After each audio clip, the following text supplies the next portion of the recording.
एक मिनट के लिए इमेजिन करें कि आपके पास 2 बकरियां हो, सरकार आपसे एक बकरी जबरदस्ती ले ले और दे दे आपके उस पड़ोसी को जिसके पास कोई बकरी ना हो।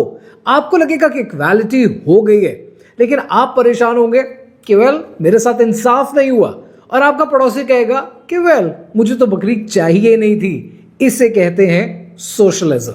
अब आपके पास 2 बकरियां हैं, सरकार आपसे दोनों बकरियां ले लेती है और यह वादा करती है कि दूध निकालने के बाद सब में बराबर तकसीम होगा, लेकिन सिवाय एलीट्स के दूध कहीं तक पहुंचता नहीं है।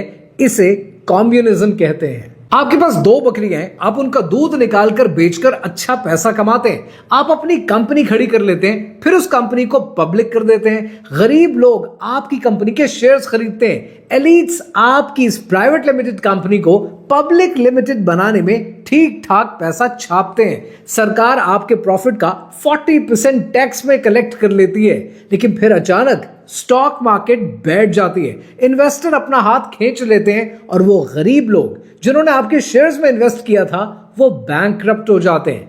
इसे कैपिटलिज्म कहते हैं। आपके पास 2 बकरियां हैं, आप उनका दूध निकालकर बेचते हैं और मुनाफा कमाते हैं। अपने मुनाफे पर आप ज़कात देते हैं और जो प्रॉफिट आपको बचता है वो आप एथिकली अपने गोट हैंडलर्स के साथ शेयर करते हैं। अब आपका पैसा हो गया हलाल और तैयब।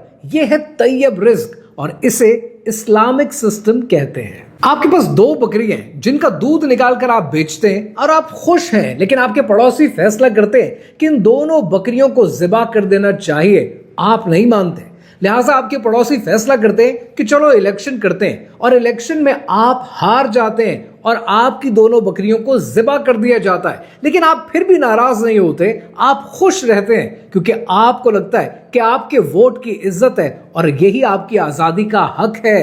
इसे डेमोक्रेसी कहते हैं। आपके पास 2 बकरियां हैं और दोनों बकरियां सरकार आपसे छीन लेती है। एक को गद्दार कहकर गोली मार देती है और दूसरी बकरी के लिए आपको मजबूर करती है कि रोज इसे सैल्यूट करें। इसे फाशिज्म कहते हैं। सोशलिज्म, कम्युनिज्म, कैपिटलिज्म, डेमोक्रेसी या फिर फाशिज्म, सिस्टम कोई भी हो, कुर्बानी तो आपको देनी ही पड़ती है।